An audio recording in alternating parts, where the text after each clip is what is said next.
بسم اللہ الرحمن الرحیم۔ آج کا ہمارا جو لیکچر ہے یہ فرسٹ ایئر اردو کے لیے ہے، اور ہم فرسٹ ایئر اردو کی نظم کے حصے میں سے ایک نظم انشاءاللہ پڑھنے جا رہے ہیں، اور یہ وہ شاعر ہیں جن کی تصویر آپ کے سامنے ہے۔ یہ ایک مزاحیہ نظم ہے جو ہمارے فرسٹ ایئر اردو کے کورس میں شامل ہے۔ سائٹ پہ آپ کو ایک چھوٹی سی تصویر نظر آ رہی ہوگی اور ایک کوٹ نظر آ رہا ہوگا۔ تو فرسٹ ایئر اردو سید محمد جعفری اس شخصیت کا نام ہے، شاعر ہیں یہ، اور پرانا کوٹ نظم کا نام ہے، جبکہ ماخذ جو ہے اس نظم کا وہ شوخی تحریر ہے۔ سب سے پہلے ہم سید محمد جعفری کے حالات زندگی اپنی کتاب صفحہ نمبر 146 سے دیکھتے ہیں۔ پیدائش ان کی 1905 اور وفات ان کی لکھی ہوئی ہے 1976۔ سید محمد جعفری نے ابتدائی تعلیم گھر پر حاصل کی۔ گورنمنٹ کالج لاہور سے بی ایس سی آنرز کیمیا کیمسٹری کی سند حاصل کرنے کے بعد علم کی تشنگی کہتے ہیں پیاس بجھانے کے لیے ایم اے فارسی اور ایم اے انگریزی ادبیات کیا۔ ان کے اساتذہ میں ممتاز مزاح نگار پطرس بخاری، انشاءاللہ آپ سیکنڈ ایئر کی اردو کتاب میں ان کو پڑھیں گے، وہ بھی شامل تھے، ان کے استاد تھے۔ تو جن کا استاد ہی مزاح نگار ہو تو انہوں نے اپنے استاد سے فیض پایا اس چیز کا، اور یہ بھی ایک مزاح نگار ہیں۔ سید محمد جعفری نے مصوری، پینٹنگ اور خطاطی کی تعلیم و تربیت بھی حاصل کی۔ کچھ عرصہ محکمہ تعلیم سے منسلک رہے، بعد ازاں وزارت اطلاعات و نشریات سے وابستہ ہو گئے اور وہیں سے ریٹائرمنٹ لی۔ سید محمد جعفری کا شمار ایسے طنزیہ اور مزاحیہ شعراء میں ہوتا ہے جنہوں نے ظرافت اور طنز کو ملکی اور سماجی اصلاح کا ہر ہتھیار بنایا۔ تو یہاں پر دیکھیں، ایک تو ہے مزاح نگاری عام طور پر جو لوگوں کو خوش کرنے کے لیے، لیکن انہوں نے طنز کیا ہے، ہماری بعض جو کمیاں کوتاہیاں ہیں ان پر طنز کیا گیا ہے، اور بڑی ہی مزاحیہ طور سے کیا ہے کہ لوگ اس کو برا بھی نہ جانیں اور مزاح بھی ہو جائے اور ساتھ ساتھ جو اپنی اصلاح بھی کر لیں۔ تو اس نظم کے اندر بھی آپ کو طنز نظر آئے گا، حالانکہ ایک مزاحیہ نظم ہے لیکن اس کے اندر چھپا ہوا ایک طنز آپ کو نظر آئے گا۔ ان کا طنز کاری ضرور ہے، ٹھیک ہے، یعنی کہ کام تمام کرنے والا ہوتا ہے، مہلک ہوتا ہے، مگر اس قدر شگفتہ ہے کہ قاری کو نہ صرف لطف اندوز کرتا ہے بلکہ غور و فکر و اصلاح کی دعوت بھی دیتا ہے۔ تو طنز ایسا ہونا چاہیے کہ پڑھنے والا یا جس پر کیا جائے تو اس کے ساتھ مزاح بھی ہو، کہ اس کو ایسا نہ لگے کہ میری عزت میں کمی آ رہی ہے۔ تو طنز کا بھی ایک طریقہ کار ہے۔ وہ ملکی ثقافت اور تہذیب و تمدن کو مغربی اثرات سے پاک دیکھنا چاہتے ہیں۔ وہ چاہتے ہیں کہ ہماری اپنی تہذیب ہے، ہماری اپنی اسلامی ثقافت ہے، ہماری اپنی روایات ہیں، اور مغرب کی، یورپ کی روایات اپنی ہیں۔ تو ہماری جو اصل جو ہے، ہم نے غلامی کا دور گزارا ہے، اور ہم نے پاکستان حاصل کرنے سے پہلے انگریزوں کے جو غلام رہے ہیں ان کی ثقافت اور رواج ہم نے اپنا لیے ہیں، اور ابھی تک ہم ان غلامی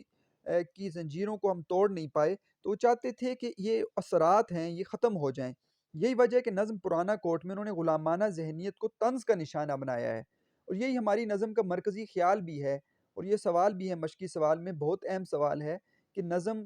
پرانا کوٹ کا مرکزی خیال کیا ہے۔ تو یہاں پہ ہم چھوٹا سا پڑھتے ہیں، پھر سوال کو آگے دیکھ بھی لیتے ہیں۔ لیکن یہاں پر جو نظم پرانا کوٹ ہے تو مزاحیہ نظم ہے، ساتھ ایک طنزیہ نظم بھی ہے، جس میں انہوں نے غلامانہ ذہنیت کو طنز کا نشانہ بنایا ہے کہ ہم آزاد تو ہو گئے ہیں لیکن ابھی ہمارے ذہن جو ہیں ابھی تک وہ غلام ہی ہیں، اور ماضی سے عبرت حاصل کرنے کا درس دیا ہے۔ اور دوسری بات یہ کہا ہے کہ آپ یہ دیکھیں کہ آپ غلام سے پہلے کیا تھے، آپ بادشاہ تھے، ٹھیک ہے، اور آپ جو ہیں وہ اتنی ترقی کرنے والے تھے، یعنی مسلمانوں نے اپنی تہذیب اور ثقافت کو جب تک اپنائے رکھا تو وہ کامیابی ان کو ملتی رہی، لیکن جب انہوں نے اپنی تہذیب اور ثقافت کو، روایات کو، اپنے دین کو چھوڑ دیا تو وہ غلام بن گئے۔ تو یہ کہہ رہے ہیں کہ ماضی سے عبرت حاصل کر کے ہم آئندہ کے لیے، آنے والے جو ہے مستقبل کے لیے ہم بہتری کی طرف جا سکتے ہیں۔ تو یہ اصلاح بھی کی ہے انہوں نے، طنز بھی کی، اور مزاحیہ نظم بھی ہے۔ تو مجموعہ کلام ان کی شوخی تحریر، یہی اس جو ہے وہ نظم کا ماخذ ہے۔ ہیت کے لحاظ سے یہ جو نظم ہے ہم پڑھیں گے انشاءاللہ، یہ نظم جو ہے پابند نظم ہے، یہ آپ نے ہیت کے اندر لکھ لینا ہے۔ اس لیے اس نظم آپ لکھیں گے، جو آپ کا حوالہ شاعر ہوتا ہے اس میں نظم آپ لکھیں جو ہے وہ پرانا کوٹ، اور صنف نظمی ہو جائے گی، اور ماخذ اس کا شوخی تحریر ہے، جبکہ ہیت اس کی کیا ہے، پابند نظم۔ نظم پرانا کوٹ کا مرکزی خیال لکھیں۔ تو مرکزی خیال آپ پوائنٹس کے اندر بھی لکھ سکتے ہیں اور پیراگراف کے صورت میں بھی لکھ سکتے ہیں۔ اس نظم کا مرکزی خیال دراصل ہماری غلامانہ ذہنیت پر طنز ہے، سید محمد جعفری نے کباڑی چیزوں کے استعمال کرنے والوں پر طنز کیا ہے کہ یہ لوگ جس چیز کے پیچھے پڑ جاتے ہیں پھر اس کو نہیں چھوڑتے۔ غربت کی وجہ سے ہمارے ہاں ایسی چیزوں کا چلن عام ہے، اور مہنگائی کی وجہ سے بھی ہمارے عوام جو ہے خواہش کے باوجود اپنے لیے نیا کوٹ خریدنے کے متحمل نہیں ہو سکتے، اور ایک کوٹ نسل در نسل استعمال کرنے پر مجبور ہیں۔ انگریزوں کی طویل غلامی کے دور کے اثرات آج بھی ہمارے ذہنوں پر نقش ہیں۔ ہم ان کی تہذیب اور تمدن کو اپنانے میں فخر محسوس کرتے ہیں۔ تو بعض اوقات ہم جو آپ نے تو لنڈا بازار سنا ہوگا، اصل میں لفظ لنڈا ہے، یا نیلام کی دکان پہ آپ کو پرانی چیزیں مل جاتی ہیں، یا لنڈا بازار کے اندر مل جاتی ہیں۔ تو جب بھی جاتے ہیں لوگ تو وہ پرانی چیزیں جو انگریزوں کی استعمال کی ہوئی ہیں وہ استعمال کرتے ہیں۔ تو یہاں پر چیز استعمال کرنے کی بات نہیں ہے، انہوں نے یہاں پر طنز کیا ہے کہ ہم ان کی چیزوں کو اپنانے میں فخر محسوس کرتے ہیں، ان کی روایات کو، ان کی ثقافت کو، ان کے لباس کو پہننے میں فخر محسوس کرتے ہیں، ان کی جیسے وہ تعلیم، ان کا انداز ہے اس کو اپنانے میں فخر محسوس کرتے ہیں۔ تو ہر وہ چیز جس کو ہم اپنانے میں فخر محسوس کرتے ہیں وہ اس وجہ سے ہے کہ ہم ان کے غلام رہے ہیں، اور آج تک ہمارے جسم تو آزاد ہو گئے لیکن ہمارا ذہن ابھی تک غلام ہے۔ تو یہ طنز کیا گیا ہے اور اصلاح کی کوشش کی گئی ہے کہ ہم یہ غلامانہ ذہنیت ختم کریں اور عبرت حاصل کریں۔ ہم آئندہ جو آنے والے وقت ہے اپنی نسل کے لیے ہم ایسا کر کے جائیں کہ وہ اپنے آباء و اجداد کے نقش قدم پر چلیں۔ اگر ایسی روایت رہی جو چل رہی ہے تو آنے والے جو حالات ہیں وہ بہت ہی بدتر ہو جائیں گے۔ تو یہ نظم پرانا کوٹ کا مرکزی خیال ہے جو آپ لکھ سکتے ہیں۔ انشاءاللہ تعالی جو نظم کی حیت ہوتی ہے کہ پابند نظم، آزاد نظم اور مورا نظم، اس پر بھی ویڈیو بن جائے گی، آپ کو پتہ چل جائے گا کہ جو حیت ہوتی ہے، جو جدید حیت ہے نظم کی، وہ کیا ہے، وہ پابند کس کو کہتے ہیں، آزاد کس کو کہتے ہیں، اور مورا کس کو کہتے ہیں۔ آپ کی کتاب اس سال میں جو نظمیں جتنی بھی ہیں وہ پابند نظمیں ہیں، ٹھیک ہے۔ پھر اس کے علاوہ آپ کی کتاب میں مورا اور آزاد نظم شامل نہیں ہے۔ سیکنڈ ایئر میں آزاد نظم آپ کو انشاءاللہ پڑھنے کو ملیں گی، مورا نظم شامل نہیں ہے۔ تو اس پر انشاءاللہ میں ویڈیو بناؤں گا اور آپ کو آسانی ہوگی وہ سمجھنے میں۔ اچھا، آپ کو پتہ ہے ترتیب کا، سب سے پہلے جو پرانا کوٹ ہے اس کے کل اشعار کی تعداد 14 ہے، 14، ٹھیک ہے۔ ہم ان اشعار کو پہلے پڑھیں گے بھی، اور پھر اس کے بعد اس کے اندر مفہوم کو سمجھنے کی کوشش کریں گے، مشکل الفاظ کے معنی دیکھیں گے، اور آپ نے اس میں سے سنتیں بھی نکالنی ہیں، اور آپ نے اس میں سے مرکبات بھی خود ڈھونڈنے ہیں، اور آپ نے وہ لیکچرز لازمی سننے ہیں مرکبات کے اوپر، اور علم بیان، تشبیہ، استعارہ، مجاز مرسل، کنایہ، اور جتنی بھی صنعتیں ہم نے پڑھی ہیں ہمارے کورس کا حصہ ہیں، کم از کم وہ صنعتیں آپ یہاں پر نکالنے کی کوشش کریں۔ آپ خود محنت کریں اس چیز میں اور آپ کے لیے آسانی ہوگی۔ پھر جس شعر کو آپ دیکھیں گے آپ کو خود بخود نظر آتا جائے گا کہ اس شعر کے اندر پہلی بات تو یہ ہے کہ اس شعر کے اندر مفہوم کیا ہے، ٹھیک ہے، اس کے مشکل الفاظ کے معنی کیا ہیں، آپ خود ڈھونڈ کر اس کے مفہوم کو تلاش کریں گے۔ پھر آپ فنی اعتبار سے اس کے اندر مرکبات کو بھی تلاش کریں گے انشاءاللہ تعالیٰ، پھر آپ علم بیان کی خوبیوں سے بھی واقف ہو جائیں گے اور علم بدیع سے بھی واقف ہو جائیں گے۔ تو یہ چیز جتنی بھی مشق کریں اتنی ہی آپ کے لیے فائدہ مند ہوتی ہے۔ نقل کرنے سے بچوں کام نہیں بنتا۔ آپ جتنے بھی نوٹس لیں گے اور نوٹس کے اندر آپ دیکھتے رہیں گے یہ فلاں صنعت ہے، یہ فلاں بیان، تشبیہ، استعارہ، مجاز مرسل، کنایہ، لیکن جب بچے سے پوچھا جائے کہ تشبیہ اور استعارہ میں کیا فرق ہے، یہ بتائیں یہاں پر کہ تشبیہ ڈھونڈ کر بتائیں، تو وہ ڈھونڈ نہیں پاتے اور پھر وہ نوٹس کا سہارا لیتے ہیں اور نقل کرتے ہیں۔ تو یہ چیزیں، ان چیزوں کو آپ ہٹائیں اور خود محنت کر کے اردو ادب کے اندر ان چیزوں کو شاعری کے اندر تلاش کرنے کی کوشش کریں، جس سے آپ کو شاعری کا حسن معلوم ہوگا۔ پرانا کوٹ کے کل 14 اشعار، آپ ہر شعر کے اوپر یہ جو آپ کو نظر آ رہا ہے ایک ایک نقطہ یا ہیڈنگ آپ اس کو کہہ دیں، آپ اپنی کتاب کے اوپر لکھ لیں، اور یہی بڑا اہم حصہ ہوتا ہے۔ آپ یہ 14 ہیڈنگز لکھ کر آپ پوری کی پوری نظم کو سمجھ جاتے ہیں، اور اسی کے اندر سے آپ خلاصے کے لیے 4-5 ہیڈنگز لے سکتے ہیں، اور اسی کے اندر آپ کا ایک اور سوال، مشقی سوال بھی حل ہو جائے گا۔ جو مشقی سوال یہ ہے کہ شاعر نے پرانے کوٹ کو، ٹھیک ہے، وہ نئے انداز میں پیش کیا ہے، اور جو اس کی خامیاں ہیں اس کو خوبی میں پیش کیا ہے۔ تو یہ ہیڈنگز آپ کو کام آئیں گی اس سوال کے لیے بھی۔ تو ہر ایک جو نظم کے شعر کے اوپر ایک ایک آپ ہیڈنگ لکھ لیں۔ جیسے پہلا آپ کو نظر آ رہا ہے، پہلے شعر کے اوپر آپ لکھیں پرانا کوٹ اور پھٹا نوٹ۔ اسی طرح دوسرے شعر کے اوپر لکھیں صلاح عام، تیسرے کے اوپر لکھیں گورے کی یادگار، چوتھے کے اوپر لکھیں واسکوڈی گاما، پانچویں کے اوپر لکھیں ترک اور ایرانی، نمبر 6 کے اوپر لکھیں مارکو پولو، نمبر 7 کے اوپر لکھیں بزرگوں کا سایہ، نمبر 8 کے اوپر لکھیں ٹیچر کی بادشاہی، اور نمبر 9 دستکاری، نمبر 10 رنگت چرائی آفتاب نے، نمبر 11 باوائے آدم، اور نمبر 12 ہنستے ہوئے کاج، نمبر 13 حلوائی، اور نمبر 14 عبرت۔ ٹھیک ہے، یہ 14 چیزیں آپ یہیں پر آپ ساری کی ساری نظم آپ کو زبانی ان یہاں پر لکھی ہوئی آپ کو ساری نظم سمجھ آ سکتی ہے ان ہیڈنگز کے ذریعے۔ بچے بعض اوقات میسج کرتے ہیں، پوچھتے ہیں سر نوٹس چاہیے اور ہمیں آسانی ہو جائے، آپ کے نوٹس کہاں پہ ہیں، ہمیں آپ بھیج دیں۔ دیکھیں بچوں، نوٹس اصل نہیں ہوتے، اصل چیز کتاب ہے۔ ٹھیک ہے، یہ چیز آپ کو نوٹس میں نہیں ملے گی، یہ میں نے خود لکھی ہے۔ اور آپ کتاب اچھی طرح پڑھیں، آپ سوالات کے اندر ہیڈنگز نکالیں، اپنی کتاب کے اندر سے لکھیں۔ آپ نظم کے اندر ایک طریقہ کار یا آپ کو پتہ چل رہا ہے، آپ غزل کے اندر آپ کو پتہ ہے ہر شعر کا مفہوم ہوتا ہے، تو آپ اس اعتبار سے ہر ایک ہیڈنگ خود بنا سکتے ہیں اور بہترین آپ جواب لکھ سکتے ہیں، اور یہ ایسے جواب ہوں گے سوالات کے جو آپ کو کبھی نہیں بھولیں گے۔ یہ طریقہ کار ہوتا ہے کسی بھی پیپر میں اچھے نمبر لینے کا۔ انشاءاللہ جب ویڈیو بناؤں گا کہ آپ اردو کے پیپر میں کیسے اچھے نمبر لے سکتے ہیں، تو یہ چیزیں آپ کو کام آئیں گی۔ آپ ترتیب کو سمجھ جائیں، آپ 9 10 فرسٹ سیکنڈ ایئر کی اردو بلکہ آنے والی جتنی بھی اردو آپ کہیں پہ پڑھیں گے تو آپ کو سمجھنے میں مشکل پیش نہیں آئے گی۔ یہ 14 ہیڈنگز دیکھیں آپ، پرانا کوٹ اور پھٹا نوٹ، اس پہ بات کریں گے کیسے جو ہے سید محمد جعفری نے کہا ہے کہ یہ پرانا کوٹ ہے لیکن پھٹے نوٹ کی طرح نہیں ہے، پھٹا ہوا نوٹ نہیں چلتا لیکن یہ پرانا کوٹ ہے پھر بھی چل رہا ہے۔ دوسرا انہوں نے کہا ہے صلاح عام، یہاں پہ صنعت تضمین کا استعمال ہے، اور اقبال کی غزل کے ایک شعر سے انہوں نے تضمین کہ وہ کی ہے اور ایک مصرے کو اپنے مصرے میں باندھا ہے کہ یہ صلاح عام ہے یاران نقطہ داں کے لیے، یہ کھلے عام دعوت ہے کہ یہ کوٹ ایسا کوٹ ہے کہ ہر ایک اس کو دیکھ کر اس کے لیے دعوت ہے کہ یہ اتنا ہی خاص کوٹ ہے۔ نمبر تیسرے گورے کی یادگار، یہ طنز ہے کہ ہم اس کو کیوں نہ رکھیں اپنے پاس، ہمارا گورا ہمارے آقا کی یہ یادگار ہے۔ پھر واسکوڈی گاما ایک سیاح تھا، اس کو یہ پہن چکا ہے اس لیے اس کوٹ کو پہنو۔ ترک اور ایرانی بادشاہ، ٹھیک ہے، ترک کے اندر ترکی کے اندر بادشاہ تو آپ نے سنی ہے، ٹھیک ہے، ارطغرل آپ آج کل دیکھ رہے ہیں تو آپ کو پتہ ہے کیسی بادشاہ تھی۔ ایرانی بادشاہوں، ٹھیک ہے، کیانی بادشاہ، ٹھیک ہے، کے لراسب، کے کاؤس، اور اسی طرح کے خسرو، اور یہ جو بڑے بڑے بادشاہ گزرے ہیں، دارا، دارا اول، دارا ثانی، دارا سوم، سیوم، اور یہ لفظ جو ہے دارا سوم ہم اس کو پڑھتے ہیں 3 کے لیے، یہ لفظ سیوم ہے، ہم اس کو سوم پڑھتے ہیں، تو دارا سیوم تیسرا دارا، تو یہ دارا جو تھے وہ بھی ایران کی بادشاہ تھے،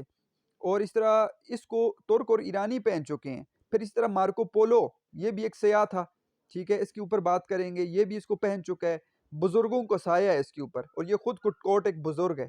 تو اس کی اتنی بڑی جو خوبیاں ہیں۔ اسی طرح ٹیچر اس کو پہن چکا ہے، اس کے اوپر جو ہیں وہ سیاہی کے نشانات ہیں، اور اس کی اتنی بڑی عزت ہے اس کوٹ کی۔ اسی طرح جو اس کے اوپر کیڑوں نے جو سوراخ کر دی ہیں وہ سوراخ نہیں ہے بلکہ دستکاری ہے، یعنی کہ اس کے اوپر کڑھائی ہوئی ہے ہاتھوں سے۔ اسی طرح اس کی جو رنگت چلی گئی ہے وہ سورج نے چرائی ہے اس کی رنگت، اور پھر باوائے آدم ہے یعنی کوٹوں کا باپ ہے، اور اس کے جو ہنستے ہوئے کاج آپ کو نظر آ رہے ہیں جس کے اندر بٹن لگتے ہیں وہ اس طرح ہیں جیسے کہ چائنا کے لوگوں کی آنکھیں ہوتی ہیں، اور چائنا کے لوگ جو ہیں وہ اس کو خراج ٹیکس دیتے ہیں اس چیز کا۔ حلوائی اس کو پہن چکا ہے، اور آخر میں کہتے ہیں کہ عبرت کا نشان ہے یہ کوٹ۔ تو یہ دیکھیں یہاں پہ 14 جو نکات ہیں وہ 14 کے 14 نکات سے آپ کو پوری کی پوری نظم جو ہے وہ سمجھ آ جائے گی، تو اس لیے ان جو ہے نکات کو آپ اپنی کتاب کے اوپر لازمی لکھیں۔ اب ہم جاتے ہیں اور پڑھتے ہیں پرانا کوٹ کے اشعار کو، اور اس کے اندر سے مفہوم کو صرف دیکھیں گے، باقی تو ہمیں پتہ چل گیا کہ یہ نظم کس طرح کی ہے اور اس کے اندر کیا سید محمد جعفری جو ہیں وہ بتانا چاہتے ہیں۔ پہلا شعر، خریدا جاڑوں میں نیلام سے پرانا کوٹ، جو پھٹ کے چل نہ سکے یہ نہیں ہے ایسا نوٹ۔ تو سب سے پہلا پرانا کوٹ اور پھٹا نوٹ، ٹھیک ہے، اور یہاں پہ جو مشکل الفاظ ہیں وہ جاڑوں، سردیوں، نیلام کی دکان، ٹھیک ہے، نیلام کی دکان آپ لنڈا بازار بھی کہہ سکتے ہیں، یا نیلام کی جہاں پر چیزیں جو ہے سستی ملتی ہیں اس کو بھی آپ کہہ سکتے ہیں۔ تو پہلے جو شعر کا مفہوم یہ ہے کہ یہاں پر کوٹ خریدنے کے بارے میں بتا رہے ہیں سید محمد جعفری کہ میں نے جو ہے سردیوں کا موسم آ گیا تھا، اور سردیوں کے موسم میں لازمی بات ہے انسان کو کوٹ، سویٹر اور جو ہے وہ ایسی چیزوں کی ضرورت پڑتی ہے جو انسان کو سردی کے سخت موسم سے بچائیں۔ تو میں نے کیا کیا، میں نے نیلام کی دکان کا رخ کیا، اور وہاں پر جا کر میں نے نئے کے بجائے جو ہے وہ پرانا کوٹ میں نے خریدا۔ اب یہاں پر دیکھیں، آپ کو ذہن میں آپ نے رکھنا ہے کہ تمام کے تمام اشعار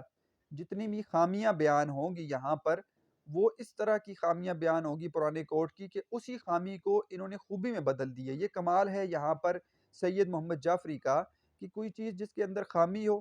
تو وہ خامی کہلاتی ہے، اس کو ہم خوبی نہیں بنا سکتے۔ لیکن یہاں پر انہوں نے اس نظم کے اندر، پرانا کوٹ کے اندر، جو پرانا کوٹ ہے اس کے اندر خامی ہے، اور انہوں نے بتایا یہ پرانا کوٹ ہے، اس کے اندر یہ خامیاں ہیں، لیکن وہ دیکھیں گے آپ پوری کی پوری نظم میں انہوں نے خامیوں کو خوبی میں تبدیل کر دی ہے۔ دیکھیں بتا رہے ہیں جو پھٹ کے چل نہ سکے، یہ نہیں ہے ایسا نوٹ کہ ایک نوٹ ہو ٹھیک ہے، وہ خواہ کوئی بھی قیمت اس کی ہو، 10 روپے کا نوٹ ہو،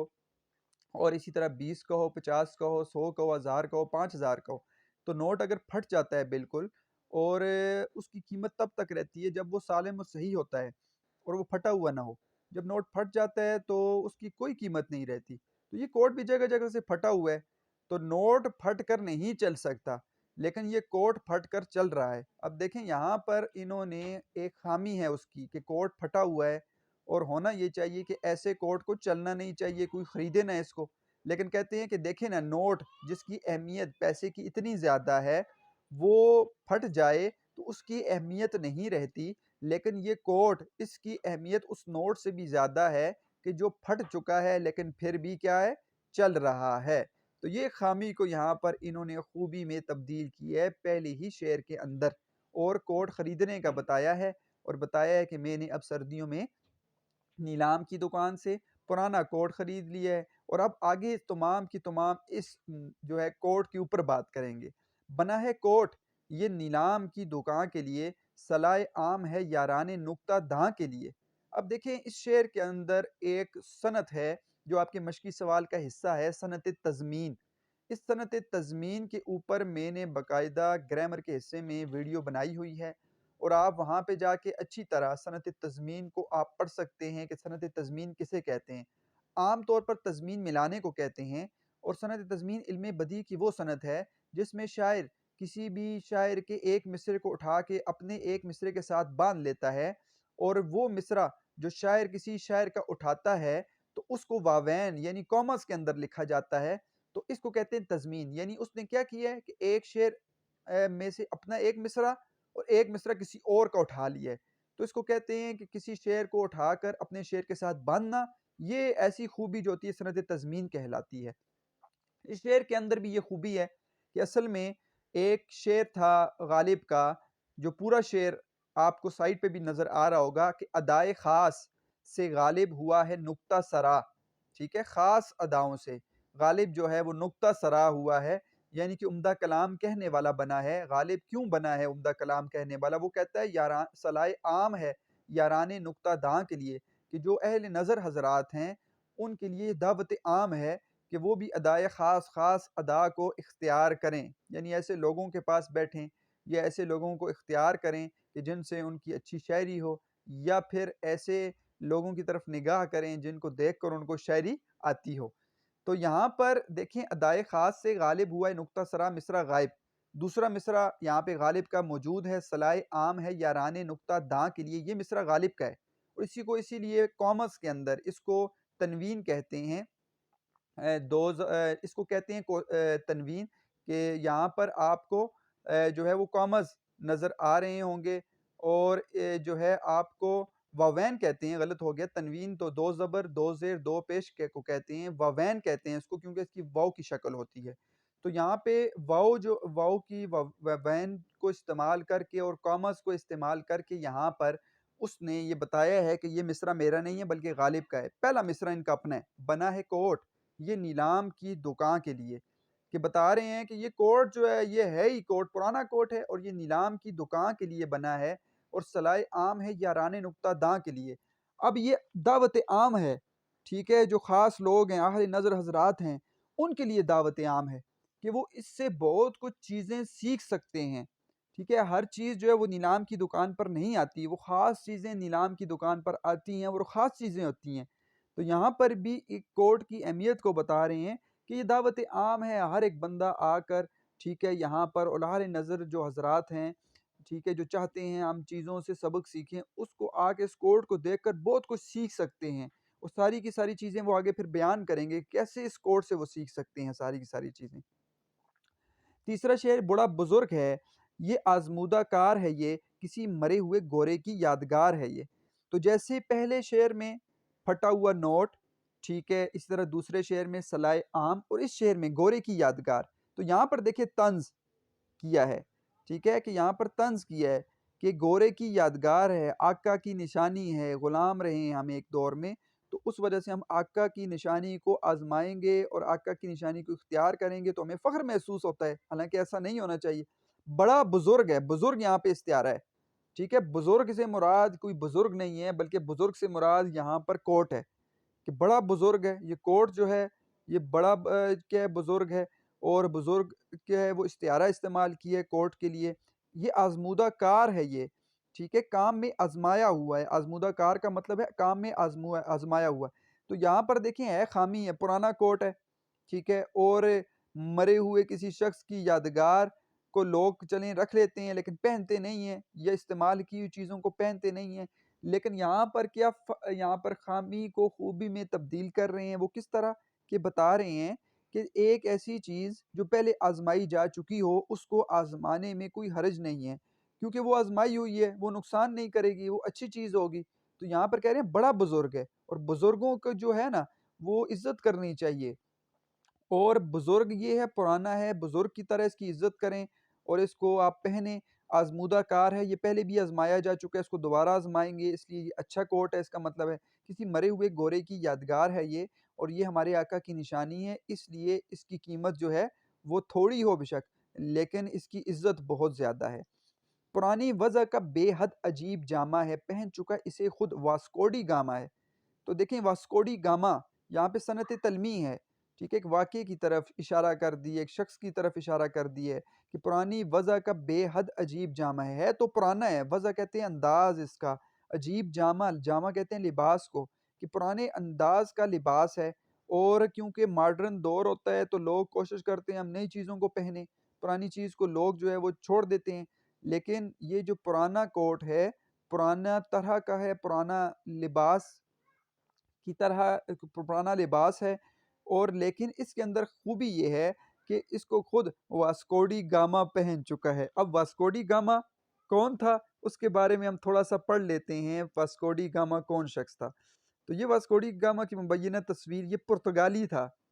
ٹھیک ہے، اور واسکوڈی گاما ایک پرتگالی بحری قزاق تھا جس نے یورپ سے جنوبی افریقہ کے گرد گھوم کر ہندوستان تک بحری راستہ دریافت کیا اور مہم جوئی، ٹھیک ہے، ایڈونچر اور تجارت کی ایک نئی دنیا کھولی، ٹھیک ہے۔ وہ 1469 میں پرتگال میں پیدا ہوا اور 1524 میں کوچی ہندوستان میں یہ وفات پا گیا۔ اس زمانے میں یورپی حکمران اپنے ملک سے باہر ڈکیتی جائز سمجھتے، تو ڈکیت تھا، ٹھیک ہے، قزاق بحری ڈاکو کو کہتے ہیں، لیکن یورپی حکمران سمجھتے تھے کہ اپنے ملک سے باہر تم جو ہے نا وہ جتنا بھی لوٹو لوگوں کو نا تم لوٹ سکتے ہو۔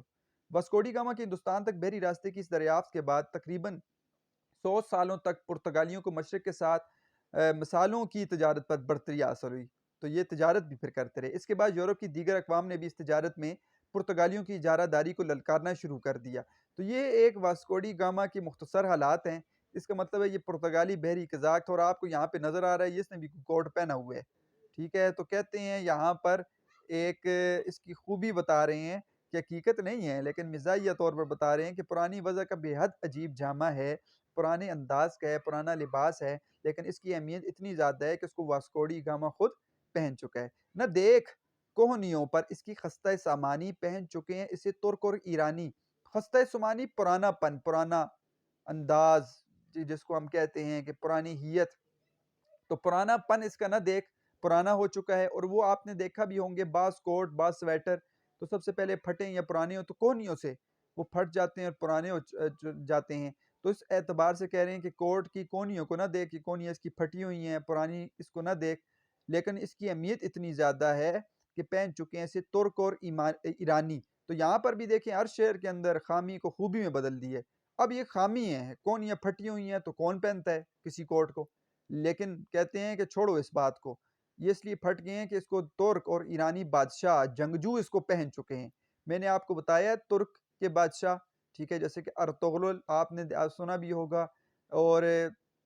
سلطنت عثمانیہ، خلافت عثمانیہ گزری ہے، اس کے اندر مختلف جو ہیں وہ خلافت میں اور بادشاہ بھی ترک کے بہت زیادہ گزرے ہیں۔ اس طرح ایرانی بادشاہ بہت زیادہ مشہور ہیں، اور اس میں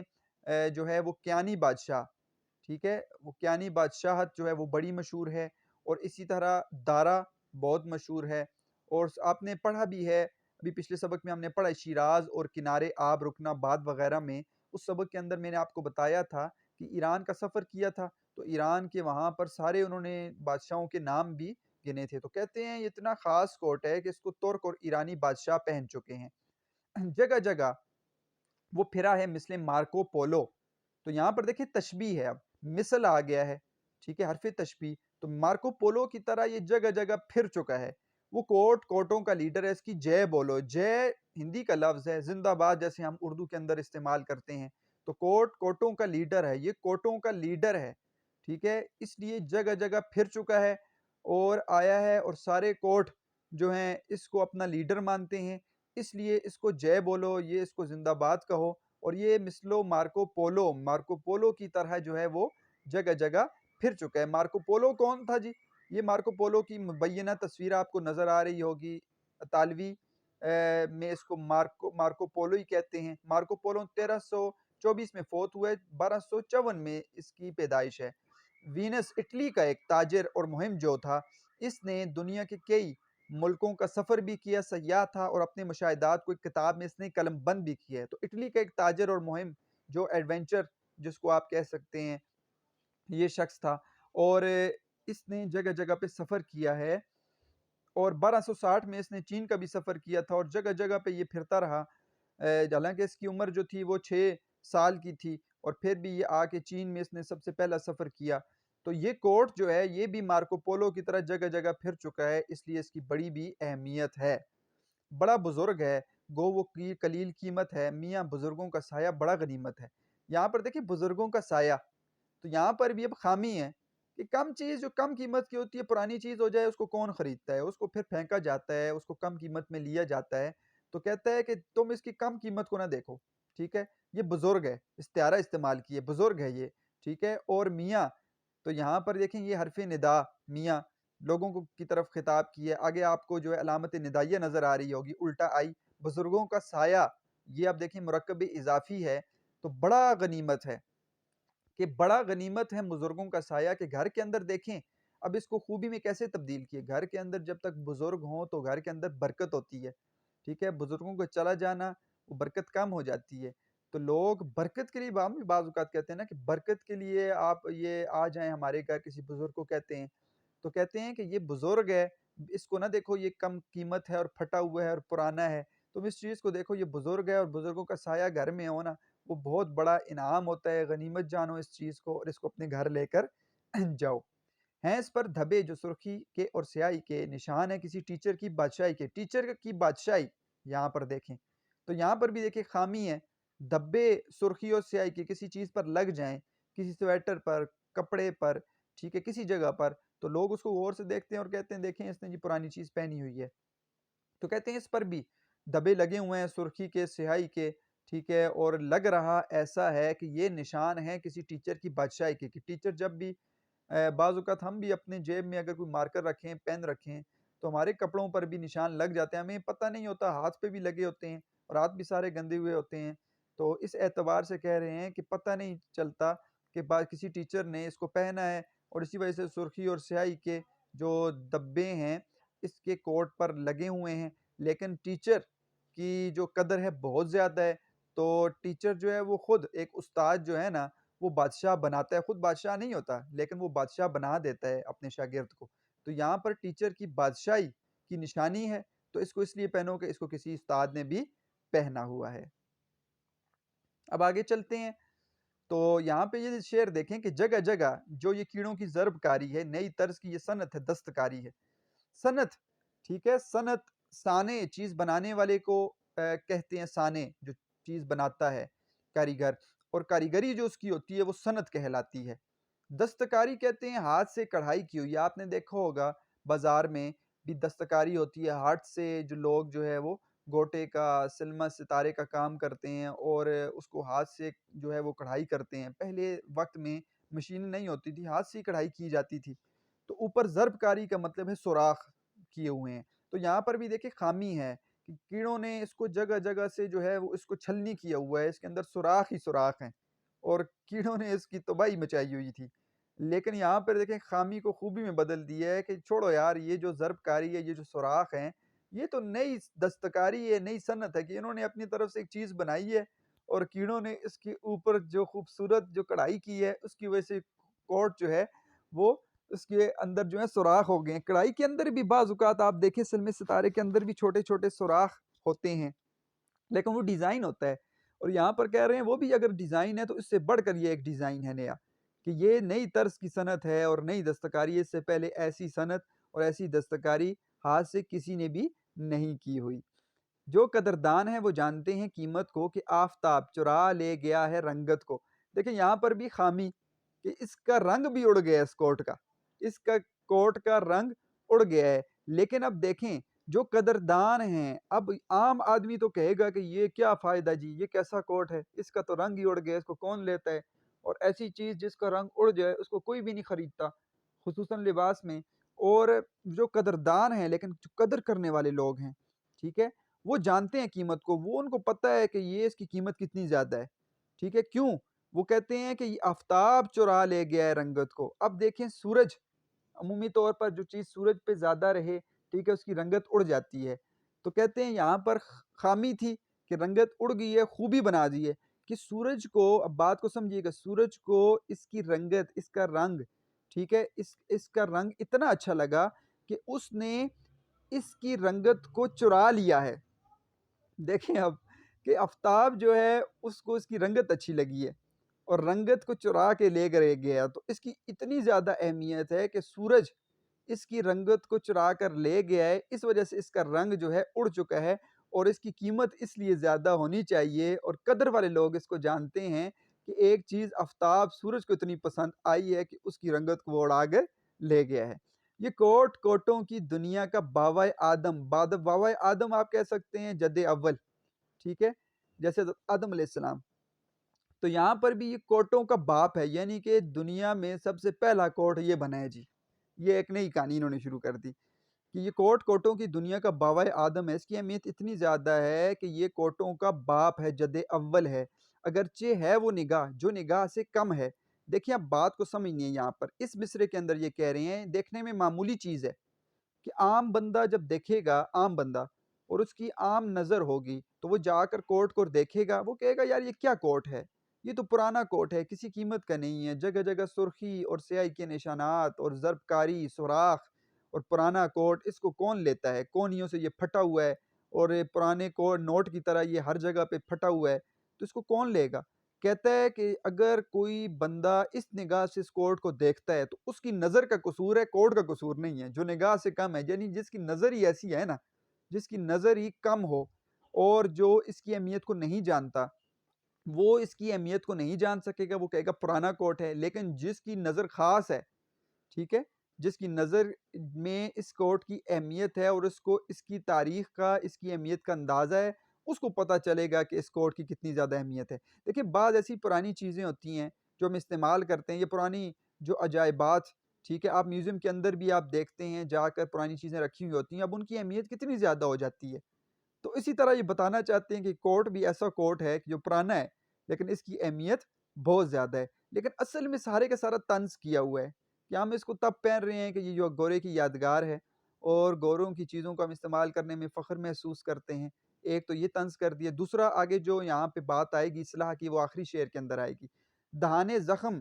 کی مانند ہنس رہے ہیں کاج، وصول کرتے ہیں چینی کی انکھڑیوں سے خراج۔ اب یہ دیکھیں، دہانے زخم، منہ کے زخم کی مانند، مانند آ گیا تو تشبیہ ہے کہ منہ کے زخم کی مانند ہنس رہے ہیں کاج، جیسے کسی شخص کے منہ میں چھالے ہو جائیں، زخم ہو جائے تو اس کا منہ تھوڑا سا ایسے کھلا ہوا ہوتا ہے، بند نہیں کر سکتا وہ اپنے منہ کو، ایسے منہ تھوڑا سا کھلا ہوا ہوتا ہے۔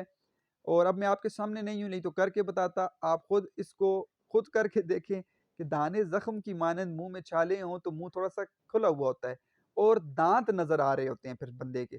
تو کہہ رہے اس کے جو کاج ہیں جس کے اندر بٹن لگائے جاتے ہیں وہ کاج جو ہیں وہ دانے زخم کی مانند منہ کے زخم کی مانند ہنس رہے ہیں کہ آپ دیکھیں کہ بعض ایسے پرانے کپڑے ہوتے ہیں کوٹ ہوتے ہیں جن کے کاج کھل جاتے ہیں بہت زیادہ بار بار آپ بٹن جو ہے وہ اس کے اندر کاج کے اندر ڈالتے ہیں اور بند کرتے ہیں تو آپ نے دیکھا ہوگا کہ کاج اس طرح کھلے کھلے کاج ہو جاتے ہیں یا پرانے جو ہے لباس کے بھی اسی طرح ہو جاتے ہیں تو وہ آپ دیکھیے گا کہ اس کی شیپ کو دیکھیے گا ٹھیک ہے اس کی شیپ کیا ہوتی ہے وہ ایسا لگ رہا ہوتا ہے کہ وہ کاج جو ہوتے ہیں وہ ایسے کھلے ہوئے ہوتے ہیں اور ایسا لگ رہا ہوتا ہے جیسے منہ ایسے کھلا ہوا ہو اور دانت سامنے نظر آ رہے ہیں اور وہ کاج ہنس رہے ہیں تو کہتے ہیں یہاں پر بھی دہان زخم کی مانند ہنس رہے ہیں کاج کہ ہنستے ہوئے کاج ہیں لیکن یہاں پر اب خامی ہے کاج کھلے ہوئے ہیں ایسے کاج کھلے ہوئے اچھے نہیں لگتے اس کو خوبی میں تبدیل کیے کیسے وصول کرتے ہیں چینی کی انکھڑیوں سے خراج انکھڑیوں آنکھوں کو کہتے ہیں چائنا والوں کی آنکھیں خراج ٹیکس کو بھی کہہ سکتے ہیں اب یہاں پہ اس بات کو سمجھنے سے پہلے آپ ذرا یہ تصویریں دیکھیں جی یہ چائنا کا ایک لڑکا ٹھیک ہے میل آپ جس کو کہہ سکتے ہیں اس کی آنکھیں دیکھیں ٹھیک ہے اور یہ ایک آپ لڑکی دیکھ لیں جی ٹھیک ہے اب یہ آنکھیں بتانا مقصود ہے کہ آنکھیں آپ اس کی دیکھ لیں تو یہاں پر کہتے ہیں دیکھیں ان کی آنکھیں بھی چھوٹی ہوتی ہیں لیکن خوبصورت آنکھیں ہوتی ہیں یہاں پر کہہ رہے ہیں تو وصول کرتے ہیں چینی کی انکھڑیوں سے خراج کہ کاج اس کے چائنا کی آنکھوں کی والوں کی طرح ہیں کہ اس طرح چھوٹے چھوٹے کاج اس طرح کے بن گئے ہیں ٹھیک ہے اور یہ چائنا والے جو ہیں وہ ٹیکس دیتے ہیں اس کو ٹھیک ہے مطلب اس کو خراج تحسین بھی پیش کرتے ہیں ٹیکس دیتے ہیں اور کہتے ہیں کہ یار ہماری آنکھیں تو تیری طرز کی بنی ہوئی ہیں اور اتنے اہم اس کے کاج ہیں تو یہاں پہ چائنا والوں کی آنکھوں کو کہا ہے کہ وہ تو اس کاج کی طرح ہیں لیکن وہ کاج جو ہیں وہ اس کی شکل جو ہے وہ چائنا والوں کی آنکھوں نے اپنا لی اور اس کو ٹیکس دیتے ہیں اس چیز کا تو یہاں پر اس کی خامی کو کیسے خوبی میں تبدیل کی ہے جگہ جگہ جو یہ دھبے ہیں دھبے آپ کو پتہ ہے اور چکنائی دھبے اور چکنائی جب کسی آپ کپڑے پر کوئی جو ہے وہ آپ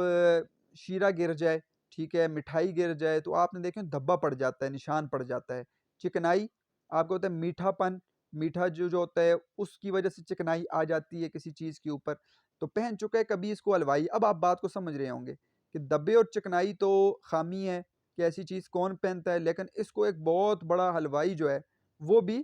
پہن چکا ہے تو اس وجہ سے یہاں پر ہلوائی کی خصوصیت اس کے اندر داخل کر کے بتایا ہے اس کی اہمیت یہ بھی ہے کہ اس کے دبے اور چکنائی جو ہیں اس کو بہت بڑا ایک ہلوائی بھی پہن چکا ہے آخری شعر ذرا دیکھیں کہ گزشتہ صدیوں کی تاریخ کا ورق ہے کوٹ کہ جتنی بھی ہمارے عرصہ گزرا ہے اس تاریخ کا ورق صفحے کو کہتے ہیں یہ کوٹ یعنی کہ یہ اس کے اندر پوری کی پوری تاریخ لکھی ہوئی ہے آپ اس کو تاریخی کتاب کہہ سکتے ہیں تو جب تاریخ کی کس لیے ہوتی ہے عبرت حاصل کرنے کے لیے ہوتی ہے تو خریدو اس کو کہ عبرت کیا ایک سبق ہے کوٹ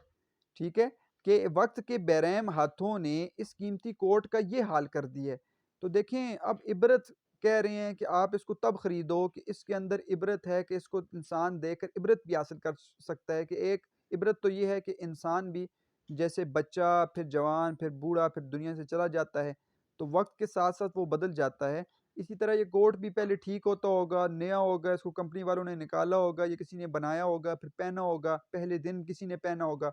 پھر آہستہ آہستہ اس کی حالت دیکھو یہ ہو گئی ہے تو تو عبرت کا نشان بھی ہے یہ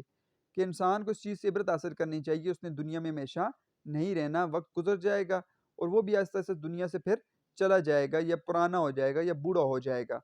تو ایک تو یہ عبرت کا نشان ہے دوسرا یہ کہ عبرت کا نشان یہ اس لیے بھی ہے کہ آپ اس کو دیکھ کر اپنے آباء و اجداد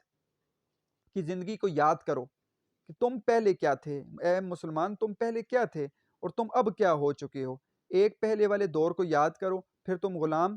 پھر تم اس کے بعد جو ہے آزاد ہوئے لیکن آزادی تمہیں جو ہے وہ جسمانی طور پر مل گئی تمہارے غلام جو ہیں ابھی تک تمہاری ذہنیت غلام والوں کی طرح ہے تو یہ عبرت یہاں پر بتا رہے ہیں کہ گزشتہ صدیوں کی تاریخ کا ورق ہے کوٹ کہ یہ تو تاریخ کا ورق ہے ایک تاریخ کی کتاب ہے ایک تاریخ کا صفحہ ہے یہ کوٹ اور اس کے اندر ساری کی ساری کہانی لکھی ہوئی ہے خریدو اس کو عبرت کا ایک سبق ہے کوٹ اس کو اس لیے خریدو کہ اس کے اندر عبرت ہے اور اس کے اندر اصلاح تم حاصل کر سکتے ہو کہ اس کوٹ سے تم بہت کچھ سیکھ سکتے ہو تو یہ ہیں 14 کے 14 شعر اور آسان طریقہ میں آپ کو پھر بتا رہا ہوں کہ آپ ان 14 کے 14 جو آپ کے سامنے یہ نکات ہیں ان کو اوپر لکھیں. اب آپ اس کو دیکھیں تو آپ کو پورے کے پورے جو ہے سبق کی اس نظم کی ساری سمجھ آ جائے گی کہ کیا پرانا کوٹ اور پھٹا نوٹ ہے, کیا صلاح عام ہے, کیا گورے کی یادگار ہے. واسکوڈی گاما کے بارے میں پڑھ لیا, ترک اور ایرانی, مارکو پولو, بزرگوں کا کیسا سایہ ہے, ٹیچر کی بادشاہی, دستکاری, رنگ چرائی آفتاب نے, بوائے آدم, ہنستے ہوئے کاج, حلوائی اور عبرت. تو یہ 14 شعر آپ کو انگلیوں پر اگر یہ چیزیں یاد ہیں تو آپ کے لیے اس نظم کو سمجھنا, اس کی تشریح کرنا, اس کے سوالات کو کرنا کوئی بھی مشکل نہیں ہوگا. تو اس نکالی سے نکلیے, ٹھیک ہے, اور نکالی سے نکل کر, نوٹسوں سے نکل کر ان چیزوں کو آپ ڈھونڈنے کی کوشش کریں اپنے اس اسباق کے اندر, تاکہ آپ خود اپنے نوٹس لکھیں. بہترین ایک اسٹوڈنٹ ہے وہ مجھے نوٹس جو ہے پنڈی کا ہے, وہ خود پڑھتا ہے میرے سبق کو, اور وہ ماشاءاللہ وہ تصویریں بھیج رہے ہیں, وہ کہتا ہے سر میں آپ کے سبق کو پڑھ کے میں خود نوٹس لکھ رہا ہوں. تو اب دیکھیں, وہ میں اس کو نہیں جانتا, نہ میں نے اس کو دیکھا ہے, تو وہ خود واٹس ایپ پہ وہ مجھے تصویریں سینڈ کر رہا ہے کہ سر میں اپنے نوٹس خود بنا رہا ہوں, آپ کی بات جو ہے وہ میں نے سنی, اور واقعی کہ ہم آسانی سے ہم اس سبق کو اس طرح طریقے سے پڑھ کے ہم خود نوٹس کیوں نہ بنائیں, ہم کیوں کسی کے نوٹس کے اوپر بھروسہ کریں اور نقالی اختیار کریں اور کاپی ٹو کاپی کریں, کوئی فائدہ نہیں ہوگا. جب خود لکھیں گے وہ چیزیں ہمیں ہمیشہ کے لیے یاد رہیں گی, اور امتحان میں بھی ہم بہترین جو ہے نمبر لے سکتے ہیں.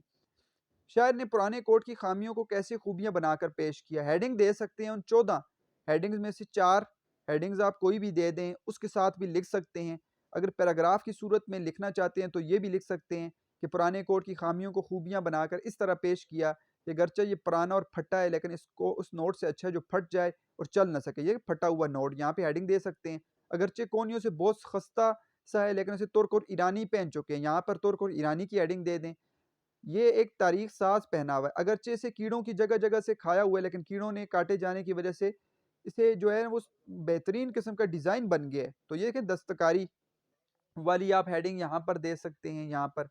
ٹھیک ہے, صنعت کی ہے اور دستکاری ہے. اس کے زخموں کے منہ کی طرح کے کاج, کسی چینی کی چھوٹی چھوٹی جو ہے وہ خوبصورت آنکھیں معلوم ہو, ہنستے ہوئے کاج یہاں پر ہیڈنگ دے سکتے ہیں. اور غرض یہ کہ عہد رفتہ کی نایاب یادگار ہے, عبرت یہاں پہ ہیڈنگ دے سکتے ہیں. تو دیکھیں ہیڈنگز بھی یہاں ہر سوال کے اندر نکل سکتی ہیں, لیکن اصل یہ کہ ہیڈنگ بنانی آنی چاہیے, اس کو کیسے بنائیں اور کیسے اس کو اچھی طریقے سے آپ پریزنٹ کر کے لکھیں, یہ اصل چیز ہے. تو مجھے امید ہے کہ آج کے اس سبق میں آپ کو ساری چیز انشاءاللہ آسانی سے پرانے کوٹ کے بارے میں سمجھ آ گئی ہوگی. آخر میں ہم چند اشعار پڑھتے ہیں کیونکہ یہ تنزیہ نظم ہے, اس سے جو متعلق اشعار ہیں وہ غلامانہ ذہنیت اور آزادی کے اوپر میں نے لکھے ہیں اور ڈھونڈے ہیں وہ, تو اس کو آپ دیکھ لیں. مجنوں گورکھپوری کہتے ہیں آزادی کی دھومیں ہیں شہریں ہیں ترقی کے شہرے, ٹھیک ہے, لفظ شہر نہیں ہے, یہ شہرہ ہے. آزادی کی دھومیں ہیں شہریں ہیں, شہرت ہیں ترقی کی, ہر جگہ پہ شہرت ہے اور آزادی کی دھوم مچی ہوئی ہے. ہر گام ہے پسپائی, ہر وضع غلامانہ, لیکن ہر طریقہ ٹھیک ہے, اور ہر چال چلن آپ کا, ہر راستہ ٹھیک ہے, ہر قدم آپ کہہ سکتے ہیں, وہ ہر قدم آپ کا کیا ہے, وہ پسپائی کا ہے, اور آپ کی ہر وضع آپ کا طریقہ جو ہے وہ غلاموں کی طرح ہے. تو آزادی تو مل گئی ہے لیکن ہم غلام ابھی تک ہیں. اقبال نے بہت اس پر لکھا ہے. نقطہ توحید, علامہ اقبال. انٹرسٹنگ فیکٹ یہ کہ اسلام اور مسلمان ضرب کلیم ان کی کتاب میں شامل ہے, کہ انہوں نے اس کے اندر بھی آپ کو نظر آئے گا کہ کیسے غلامی کے اوپر بات کی ہے کہ بیان میں نقطہ توحید آ تو سکتا ہے, تیرے دماغ میں بت خانہ ہو تو کیا کہیے, وہ رمز شوق کے پوشیدہ لا الہ میں ہے, طریقے شیخ فقیہانہ ہو تو کیا کہیے, سرور جو حق و باطل کی کارزار میں ہے, تو حرب و ضرب سے بیگانہ ہو تو کیا کہیے, جہاں میں بندہ خور کے مشاہدات ہیں کیا, تیری نگاہ غلامانہ ہو تو کیا کہیے. یہ بات ہے جی, تیری نگاہ غلامانہ ہو تو کیا کہیے. مقام فقر ہے کتنا بلند شاہی سے, روش کسی کی گدایانہ ہو تو کیا کہیے. اقبال کی شاعری بھی بہت ہی خوب شاعری انہوں نے لکھی ہے. اب غلاموں کی بھی غلام ہوئے, صاحب اقتدار تھے ہم تو. دیکھیں یہ شعر بھی آ سکتا ہے. کہیں کہیں تو غلاموں سے بھی رہے بدتر, وہ جن کے پاؤں کی ٹھوکر میں تخت رہتے ہیں. اب کیا کہیں, ہم کیا کہہ سکتے ہیں کہ یہاں پر تو ہم یہ کہتے ہیں کہ اب تو غلاموں سے بھی بدتر بری حالت ہو گئی ہیں. ایک وقت تھا جن کی ٹھوکر میں تخت رہتے تھے. طبقوں سے نکل کر ہم فرقوں میں نہ بٹ جائیں, بن کر نہ بگڑ جائیں تقدیر غلاموں کی. تو آخر میں وہی تصویر پرانے کوٹ کی آپ کو نظر آ رہی ہوگی. یہ ایک مبینہ یہی کوٹ نہیں ہے، لیکن میں نے کوشش کی ہے کوئی تصویر ملے تو یہ تصویر مجھے ملی ہے۔ تو ایسا کوٹ ہو سکتا ہے کہ وہ پرانا کوٹ ہے، لیکن یہ اس لیے خاص ہے کہ یہ غلام ہم ذہنیت والے ہیں اور یہ ہمارے کسی گورے نے پہنا ہوا ہے، اور ہم نے اس کو اس لیے اپنا لیا ہے کہ یہ ہمارے گورے کی یادگار ہے، اور اس کو دیکھ کر ہم عبرت بھی حاصل کر سکتے ہیں کہ ہمارے جو مسلمان ہیں وہ آئندہ آنے والے دور میں اپنے آباء و اجداد کی تاریخ کو یاد کرتے ہوئے وہ اصلاح حاصل کریں اور اپنا کھویا ہوا مقام حاصل کر لیں۔ امید ہے کہ آج کا لیکچر آپ کو سمجھ آ گیا ہوگا۔ اگر کوئی بھی سوال ہو تو آپ مجھ سے پوچھ سکتے ہیں۔ آپ نے محنت کرتے رہنا ہے اور میرے لیے دعا کرنی ہے۔ اللہ تعالیٰ آپ کو خوش رکھیں، سلامت رہیں، والسلام۔